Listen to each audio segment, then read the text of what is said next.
नमस्कार प्यारे साथियों, नानक क्लासेज के यूट्यूब चैनल पे आपका स्वागत है। शाम 9 बजे की क्लास में आज हम चर्चा करेंगे। एक बहुत ही खास टॉपिक है, राजस्थान की कृषि और कृषि जलवायु के बारे में चर्चा करेंगे।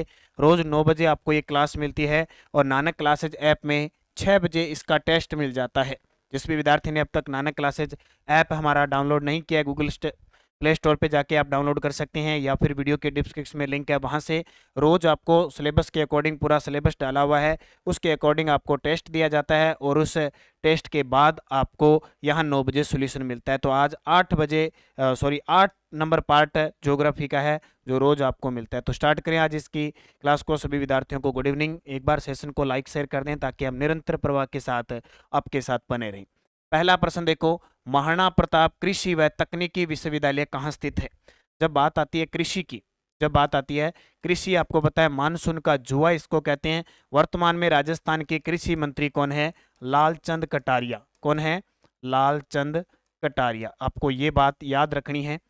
और राजस्थान के अंदर 5 कृषि विश्वविद्यालय है वर्तमान में। कितने? 5 कृषि विश्वविद्यालय हैं। पांचों के नाम याद रखना, बहुत बार पेपर में आता है। निम्न में से कौन सा कृषि विश्वविद्यालय है, कौन सा नहीं? पहला, स्वामी केशवानंद कृषि विश्वविद्यालय। स्वामी केशवानंद कृषि विश्वविद्यालय कहाँ पे है? बीकानेर में। शुरुआत जब ये स्थापित हुआ था, पहले बीकानेर में उदयपुर में स्थापित हुआ था। कई बार ऑप्शन उदयपुर भी आ जाता है। तो अब वर्तमान में स्वामी केशवानंद कृषि विश्वविद्यालय कहाँ पे है? बीकानेर में। दूसरा बात करें, एक कृषि विश्वविद्यालय है महाराणा प्रताप कृषि विश्वविद्यालय। महाराणा प्रताप कृषि विश्वविद्यालय, ये जो कृषि विश्वविद्यालय है ये अब उदयपुर में प्रॉपर, ठीक है। फिर आता है कृषि विश्वविद्यालय मंडोर जोधपुर में। मंडोर जोधपुर में। एक है कोटा कृषि विश्वविद्यालय। कोटा कृषि विश्वविद्यालय कहाँ पे? कोटा में। और एक विश्वविद्यालय है आपका श्री कर्ण नरेंद्र कृषि विश्वविद्यालय जयपुर के अंदर। ये 5 वर्तमान में राजस्थान के अंदर क्या है? कृषि विश्वविद्यालय। किसका पूछ रहा है? ये पूछ रहा है कि महाराणा प्रताप कृषि व तकनीकी विश्वविद्यालय स्थित कहाँ है? उदयपुर के अंदर, ठीक है, याद रखना। अब देखो उदयपुर के अंदर एक मोहनलाल सुखाड़िया विश्वविद्यालय भी है, ठीक है, राज्य स्तर का। और कृषि विश्वविद्यालय पूछे तो महाराणा प्रताप कृषि विश्वविद्यालय। जयपुर के अंदर कौन सा है? श्री कर्ण नरेंद्र कृषि विश्वविद्यालय जयपुर के अंदर। इसके अलावा जयपुर के अंदर राजस्थान विश्वविद्यालय स्थित है। और इसके अलावा जो रामानंद संस्कृत विश्वविद्यालय है वो भी जयपुर के अंदर स्थित है। बीकानेर के अंदर स्वामी केशवानंद कृषि विश्वविद्यालय है। इसके अलावा पशु चिकित्सा व विज्ञान विश्वविद्यालय वो भी कहाँ पे है? वो भी बीकानेर के अंदर है। और ये तो भीलवाड़ा है, यहाँ पे भीलों के द्वारा लिखा गया, तो उत्तर आ जाएगा उदयपुर। दूसरा, माही सुगंधा किस फसल की सर्वोत्तम उत्पादन वाली किस्म है? देखो जब भी मैं आपको बार बार बहुत सारी चीजें, और बार बार एग्जामिनर भी देता है, एक ही बात याद रखना, जब चावल खाते हैं तो सुगंध आती है, चावल खाते हैं तो सुगंध आती है। तो माही सुगंधा फिक्स है, paper examiner paper setter fix ये एक ही देता है। माही सुगंधा किसकी है? चावल की। किसकी? चावल की। सूरतगढ़ यांत्रिक कृषि फार्म किस जिले में स्थित है? अब सूरतगढ़ कहाँ पे है? श्री गंगानगर में। सीधा सही पता लग गया, सूरतगढ़ कहाँ पे है? श्री गंगानगर में। 1956 में रूस के सहयोग से स्थापित है ये। रूस के सहयोग से। कब स्थापित है? 1956 में रूस के सहयोग से स्थापित है। और इसको याद रखना, सूरतगढ़ यांत्रिक कृषि फार्म एशिया का सबसे बड़ा कृषि फार्म है। और इसी के अधीन एक और स्थापित है जेतसर के अंदर। कहाँ पे? जेतसर में। वो कनाडा के सहयोग से है, वो कनाडा के सहयोग थे। तो ये 2 कृषि विश्वविद्यालय श्री गंगानगर के अंदर है, जेतसर और सूरतगढ़। राजस्थान के कौन से कृषि जलवायु खंड में सोयाबीन की खेती महत्वपूर्ण स्थान रखती है? अब जब हम कृषि जलवायु खंड पढ़ते हैं तो 10 कृषि जलवायु खंड है। कितने? राजस्थान को 10 कृषि जलवायु खंडों में बांटा जाता है। और भारत में कितने हैं? भारत में 15 कृषि जलवायु खंड है देश में। अपने देश में 10 है और राजस्थान में अपने देश में 15 है, राजस्थान में 10 है। देश का जो 14वां कृषि जलवायु खंड है उसमें राजस्थान आता है। 14वां कृषि जलवायु खंड में अपना राजस्थान आता है, ये भी नोट कर लेना बात। अब राजस्थान में 10 कृषि जलवायु खंड कौन कौन से हैं? और उनमें कौन कौन से जिले आते हैं, कैसे पार्टों में बांटा जाता है, अगले क्वेश्चन में बात करेंगे। पहले ये पूछ रहा है सोयाबीन, तो हमें पता है कि सोयाबीन राजस्थान के दक्षिणी पूर्वी क्षेत्र हड़ौती क्षेत्र में सोयाबीन होती है। तो यहाँ हम अंदाजा लगा सकते हैं, शुष्क वाला तो वैसे नहीं हो सकता, उपाद्र पूर्वी क्षेत्र हो गया, बाढ़ ग्रस्त वाला नहीं है, उत्तर आ जाएगा आर्द्र दक्षिणी पूर्वी मैदानी खंड के अंदर। अब मैं आपको पूरी डिटेल बताता हूँ, फिर नक्शे के माध्यम से बताता हूँ, ताकि आप आगे आने वाले समय में आपका क्वेश्चन गलत नहीं हो। राजस्थान में माही कंचन, माही धवल और मेगा किसकी किस्म है? अब बहुत सारे विद्यार्थी यही कंफ्यूज हो जाते हैं, किसमें, कि माही कंचन, माही धवल और माही सुगंधा, बस इसमें से यही कंफ्यूज हो जाते हैं। बस दिमाग में अगर ये रह गया ना कि सुगंध किस में आती है, चावल में, चावल की खीर बनाते हैं और चावल जो बनाते हैं उसमें क्या आती है, सुगंध आती है, याद रखना। इसके अलावा माही कंचन और माही धवल ये किसकी है, मक्के की किस्म है। मक्का दक्षिणी राजस्थान में होता है, उदयपुर भीलवाड़ा में, पर्वतीय मिट्टी के अंदर, और भीलों का खास ये भोजन है। मक्का खरीफ की फसल है, मक्का क्या है, खरीफ की फसल, और चावल भी किसकी है, खरीफ की फसल है, ठीक है, खरीफ की फसल है। गेहूं रबी की फसल है, चना रबी की फसल है। कृषि अनुसंधान केंद्र बोसावट किस जिले में स्थित है? कृषि अनुसंधान केंद्र है बोसावट, ये बांसवाड़ा में स्थित है। कहाँ पे? बांसवाड़ा में। राजस्थान राज्य सहकारी क्रय विक्रय राज संघ लिमिटेड की स्थापना कब की गई? राजस्थान राज्य सहकारी क्रय विक्रय संघ लिमिटेड की स्थापना कब की गई? तो इसको कहते हैं हम राजफेड। क्या कहते हैं? राजफेड। राजफेड की स्थापना कब हुई? 26 नवंबर 1957 को। कब? 26 नवंबर 1957 को। कब हुई? 26 नवंबर। ठीक है, इसको याद रखना, 1957 को। इसके अलावा और मैं आपको कुछ और बताता हूं, जैसे देखो, केंद्रीय केंद्रीय कृषि अनुसंधान केंद्र जो दुर्गापुरा जयपुर के अंदर है, दुर्गापुरा कहाँ पे है? जयपुर के अंदर है। इसकी स्थापना 1943 को हुई थी, इसको याद रखना। और राजस्थान राज्य भंडारण निगम की स्थापना 1957 को हुई थी। राजस्थान कृषि उद्योग निगम की स्थापना 1965 को हुई थी। और राजस्थान राज्य कृषि विपणन बोर्ड की स्थापना 1974 को हुई थी। इस प्रश्न को स्टार लगा लेना। कृषि में अगर किसी बोर्ड से सबसे ज्यादा क्वेश्चन पूछा जाता है तो इससे पूछा जाता है। राजस्थान राज्य कृषि विपणन बोर्ड की स्थापना 1974 के अंदर। कब हुई? 1974 में। ये प्रश्न आता ही आता है, फिक्स है। और आरबीएससी की पुस्तक में बार बार इसको लिखा गया कक्षा 6, 7, 8 के अंदर, जो मैंने आपको बहुत बार करवा दिया, तो ये याद रखना। राज्य में सर्वाधिक घोड़ा जीरा इसबगोल किस जिले में उत्पादित होता है? घोड़ा जीरा स्थानीय नाम है, और इसको क्या कहते हैं? इसबगोल। ये सबसे ज्यादा जालोर और बाड़मेर में आपको देखने को मिलता है, तो बाड़मेर। राजस्थान में अफीम मुक्ति आंदोलन के प्रणेता कौन है? राजस्थान में अफीम मुक्ति आंदोलन के प्रणेता है नारायण सिंह माणकलाव। कौन है? नारायण सिंह माणकलाव। अब देखो, हीरालाल बिश्नोई का कोई नहीं, हीरालाल शास्त्री थे प्रथम मुख्यमंत्री। जयनारायण व्यास राजस्थान के एकमात्र मनोनीत व निर्वाचित मुख्यमंत्री थे। कन्हैयालाल सेठिया साहित्यकार थे। प्रदेश का दूसरा, कौन सा? प्रदेश का दूसरा मसाला पार्क कहाँ स्थित है, जिसका उद्घाटन 22 फरवरी 2019 को किया गया? मसाला पार्क कह दो या स्पाइस पार्क कह दो, क्या कह दो? मसाला पार्क या स्पाइस पार्क। राजस्थान में वर्तमान में 2 है। नंबर 1 जोधपुर में है, मथानिया जोधपुर में, और नंबर 2 कोटा के अंदर। राजस्थान में मसाला पार्क कितने हैं? एक जोधपुर में है, पहला मथानिया जोधपुर में, और दूसरा कोटा के अंदर है। ठीक है, कोटा के अंदर। तो उत्तर क्या आ जाएगा? मथानिया मसाला पार्क जोधपुर, रामगंज मंडी मसाला पार्क कोटा, अटरू मसाला पार्क 12 ब्यावर। तो इसने पूछा है, दूसरा पूछा है, तो दूसरा रामगंज मंडी मसाला पार्क कोटा। बायोफ्यूल नीति जारी करने वाला देश का पहला राज्य, तो बायोफ्यूल नीति जारी करने वाला राजस्थान देश का पहला राज्य है। केंद्र सरकार की जो 2018 की जो नीति थी उसके तहत पहला राज्य ऐसा है। देश के कृषि क्षेत्र के सबसे बड़े बैंक नाबार्ड की स्थापना कब हुई? देखो, जब भी कृषि का नाम आता है, क्योंकि बहुत बड़ा हिस्सा नाबार्ड जिसका मुख्यालय मुंबई के अंदर है, 12 जुलाई 1982 को इसकी स्थापना हुई थी। छोटे ग्रामीण क्षेत्रों में है, कृषि क्षेत्र में सबसे ज्यादा ऋण देता है, तो नाम आता है नाबार्ड। खरीफ की फसल कब बोई जाती है? खरीफ की फसल, अब जो विद्यार्थी खेती से जुड़े हुए हैं, किसान वर्ग के हैं, उनको रबी, खरीफ, जायद की फसल पता होती है। तो खरीफ की फसल बोई जाती है कब? जून जुलाई के अंदर। अब महीना कौन सा चल रहा है? मई, फिर जून, क्योंकि मार्च अप्रैल, देखो सबसे पहले क्या होती है, मैं कहता हूँ रबी की फसल। जैसे मान लो रबी की फसल है, रबी की फसल अक्टूबर और नवंबर में बोई जाती है, और मार्च अप्रैल में काट ली जाती है, मार्च अप्रैल में काट ली जाती है। इसके बीच जो आती है वो आती है जायद की फसल। इसके बीच कौन सी आती है? जायद की फसल। अब जायद की फसल क्या होती है? मार्च अप्रैल से लेकर और मई जून तक रहती है।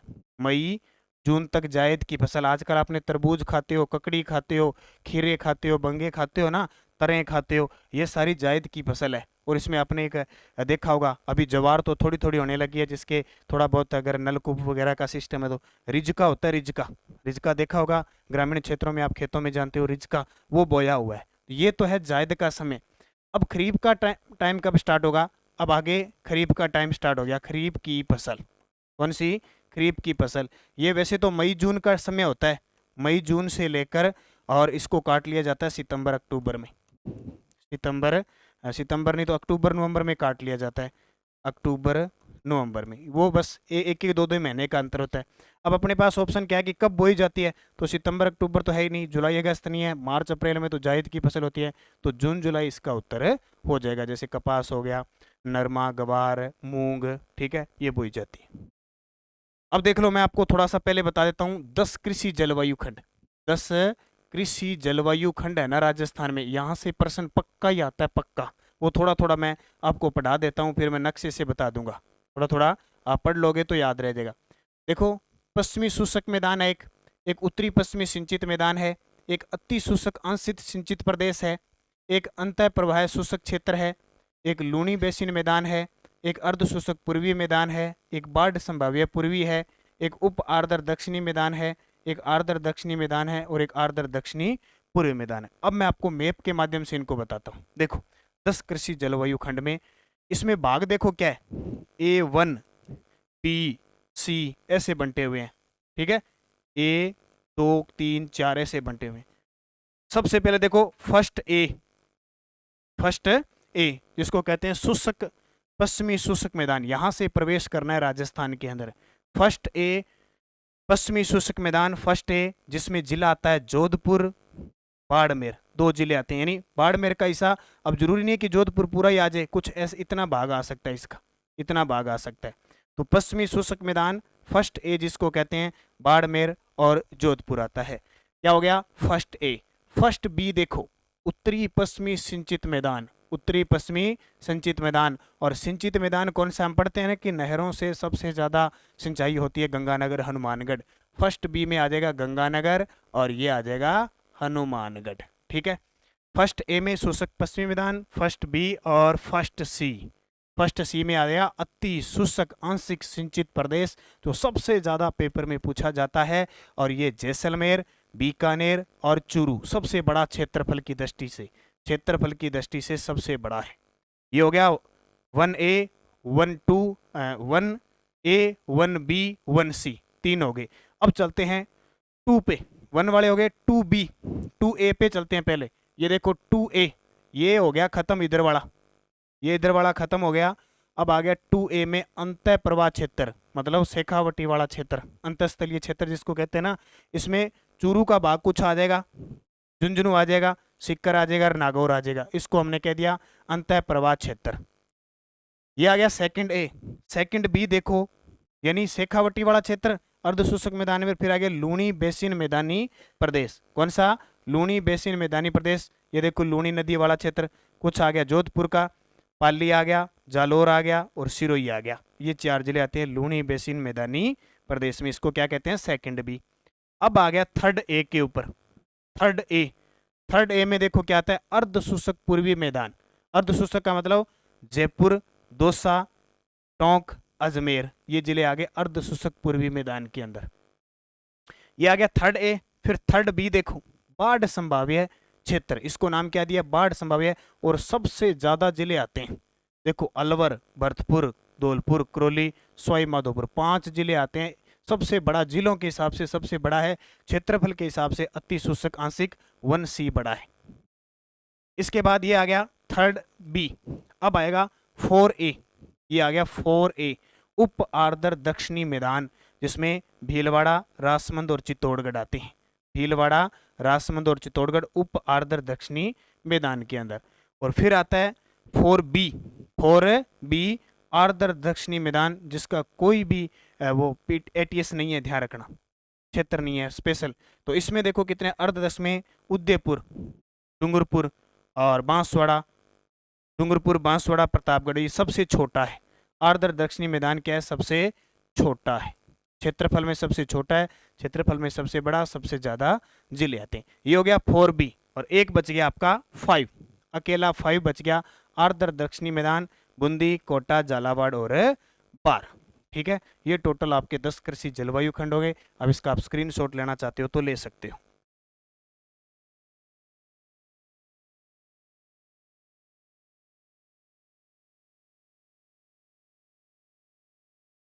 इसका स्क्रीनशॉट आप ले सकते हो, ये काम की चीज है, यहाँ से प्रश्न आता ही आता है, फिक्स है। हो सकता है कि बार बिल्कुल आसान सा ही प्रश्न आ जाए।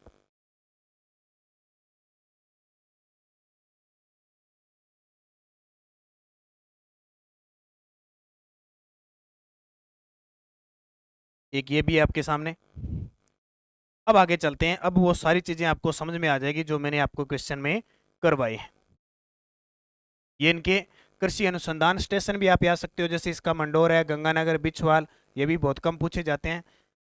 अगला प्रश्न देखो, राजस्थान में कृषि जलवायु प्रदेश 3B बाढ़ प्रभावित पूर्वी मैदान में कौन सा जिला सम्मिलित नहीं किया जाता।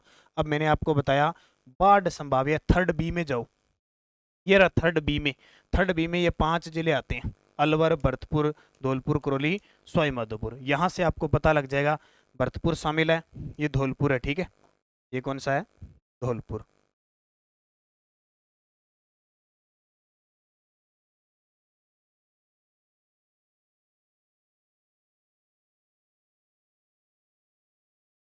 धौलपुर हो गया।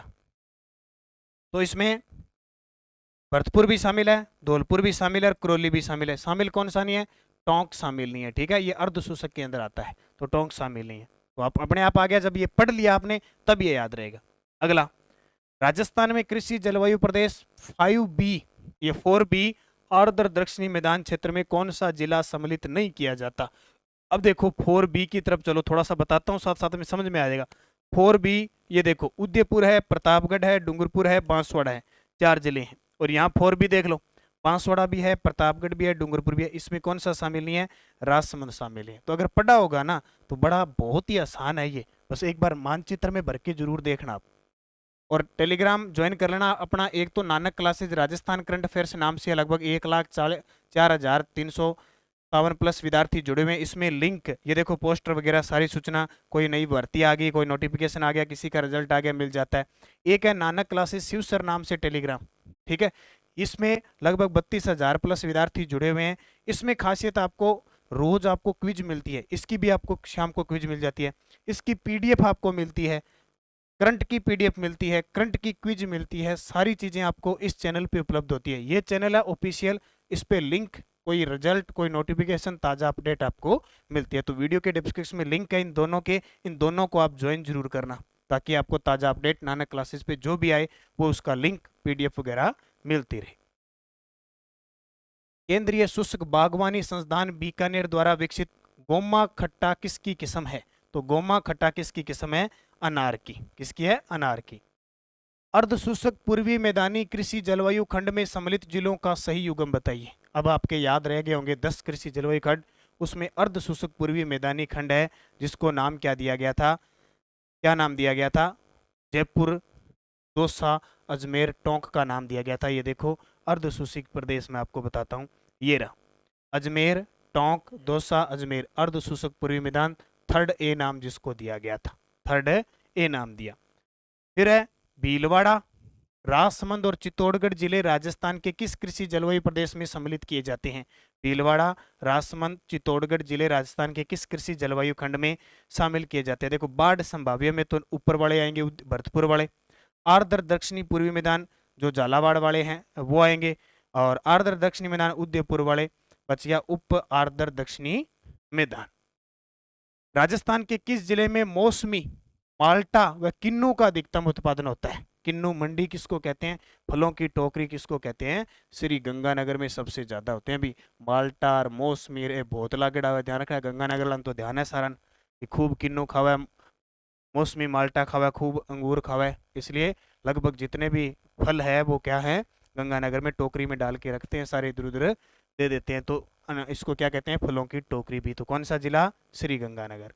और ये है टेस्ट सीरीज वो जिसकी मैं यहाँ क्लास लगा रहा हूँ।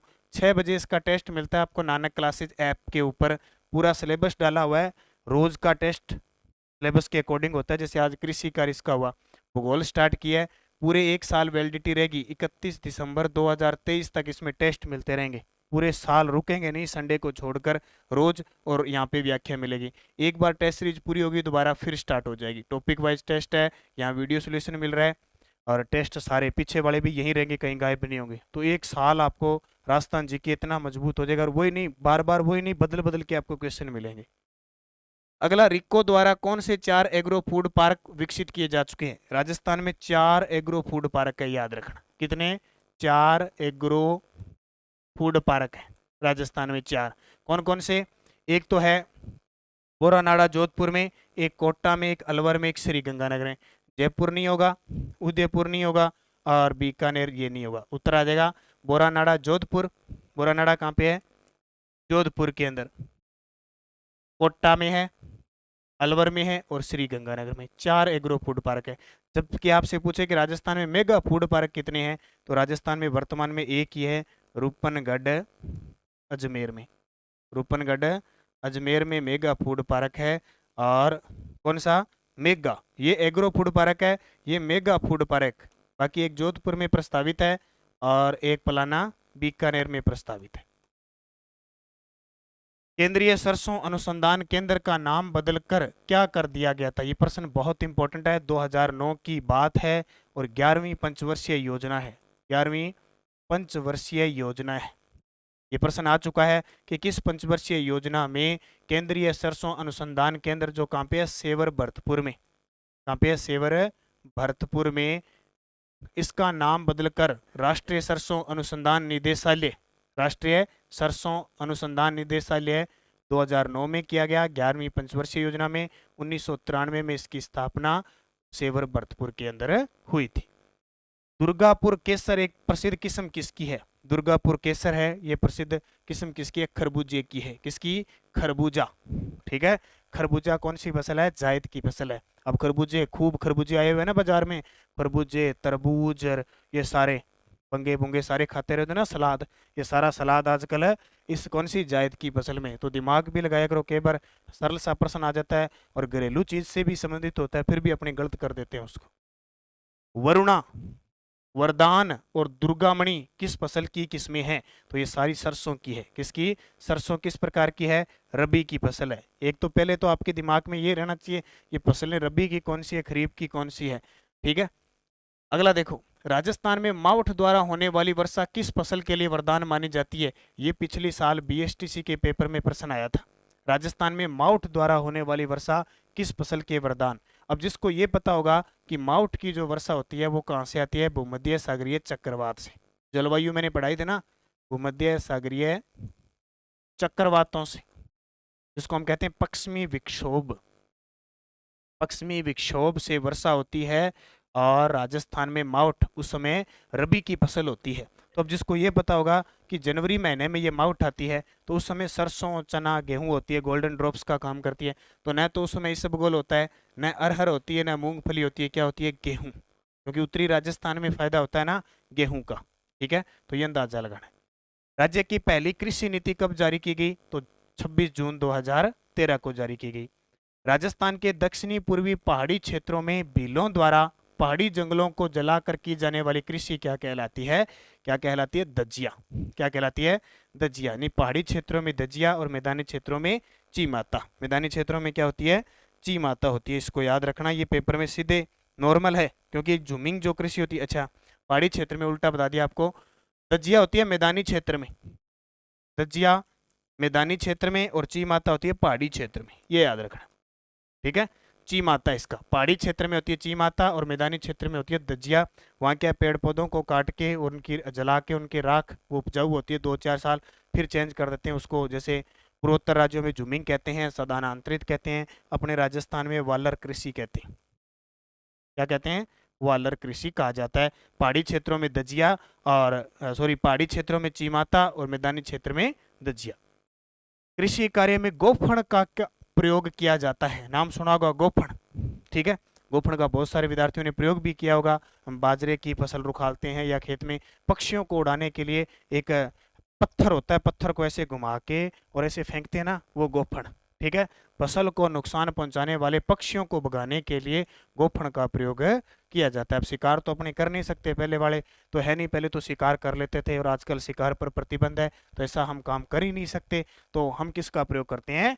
अपने जो फसल होती है उसको पक्षियों से बचाने के लिए। अब नीचे वाला जो पशु होता है उसके तो पीछे भाग के, अब चिड़ी कोई होती है या कोई और होता है तो उसको तो कहाँ से कर लें, उड़ तो नहीं सकते अपने, तो किसका प्रयोग करते हैं? गोफण का, ठीक है। गोफण के अंदर पत्थर डाल के ऐसे घुमा के फेंकते हैं, तो वो उससे क्या है कि पक्षी भाग जाते हैं, उड़ जाते हैं, भागते तो क्या है। जैतून की पत्ती से ऑलिव ग्रीन टी बनाने की फैक्ट्री कहाँ पर स्थापित की गई है? जैतून की पत्ती से ऑलिव ग्रीन टी बनाने की फैक्ट्री कहाँ पर स्थापित है? बस्सी अजमेर में। कहाँ पे है? बस्सी अजमेर में। राजस्थान में 1,000 करोड़ रुपए की राशि से किसान कल्याण कोष का गठन कब किया गया? ये प्रश्न बहुत इंपॉर्टेंट है। जब इसका गठन किया गया, कब? 16 सितंबर 2019 को जब इसका गठन किया गया। दिसंबर है ये, सितंबर तो होगा नहीं, क्योंकि 16 दिसंबर, ये लगभग जितने भी काम हुए ना दिसंबर में ज्यादा हुए, क्योंकि दिसंबर के अंदर सरकार क्या है, अपना कार्यकाल 1 वर्ष 2 वर्ष 3 वर्ष जश्न बनाती है उस साल। तो 16-17 दिसंबर के पास तो खूब बनाया है। 16 दिसंबर 2019 को कृषक कल्याण कोष का गठन किया गया।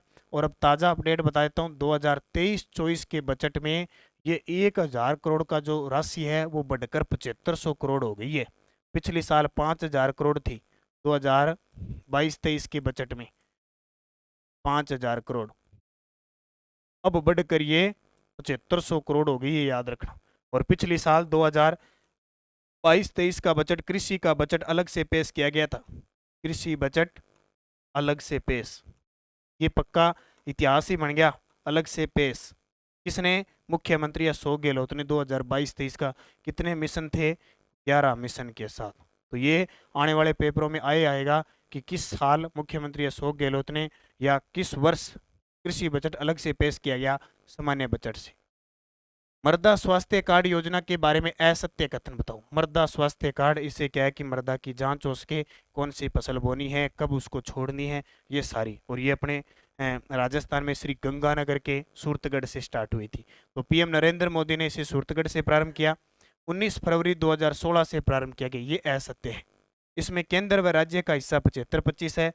इसका ध्येय वाक्य है स्वस्थ दरा खेत हरा। स्वस्थ दरा खेत हरा इसका ध्येय वाक्य है। इसकी शुरुआत 2019 को नहीं हुई थी, जबकि इसकी शुरुआत जो हुई थी वो 2015 के अंदर हुई थी। कब? 2015 से इसकी शुरुआत हुई थी। तो ये आज के थे इंपॉर्टेंट क्वेश्चन जो भी टेस्ट में मैंने आपको दिए। यहाँ आपको व्याख्या मिल गई ताकि आप इसका अच्छे तरीके से अध्ययन कर पाओ। रोज आपको नानक क्लासेज ऐप में फर्स्ट ग्रेड की टेस्ट सीरीज चल रही है। फर्स्ट ग्रेड के अंदर जितने भी आपके टॉपिक है, संयुक्त सैन्य अभ्यास है, वैज्ञानिक अनुसंधान कार्यक्रम वगैरह जितने भी करंट के हैं अब वो डाल दिए गए हैं। पीडीएफ डाल दी गई है इसके अंदर।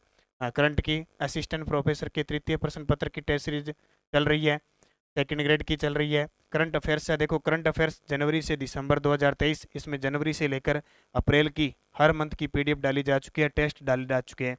और ये तो आपको जो मैं करवा रहा हूँ 200 रुपये की पूरे साल की टेस्ट सीरीज है। और एक हमारा गोल्ड मेंबरशिप हो रहा है, अगर 500 रुपये में वो गोल्डन मेंबरशिप लेते हो तो ये जितनी भी टेस्ट सीरीज आपके सामने दिख रही है ना, और भी हम राजस्थान पुलिस की वगैरह सबकी स्टार्ट करेंगे, वो सारी फ्री मिल जाएगी 500 रुपये में अगर आप इसको ज्वाइन करते हो। तो आप निरंतर अध्ययन करें, अच्छे तरीके से मेहनत करें। सरकार की भर्तियों का जल्द ही पिटारा खुलने वाला है और सरकार सीएटी के रिजल्ट निकालने के बाद विभाग से भी भर्तियां आनी शुरू हो जाएगी। तो धन्यवाद। जय हिंद, जय भारत, जय राजस्थान।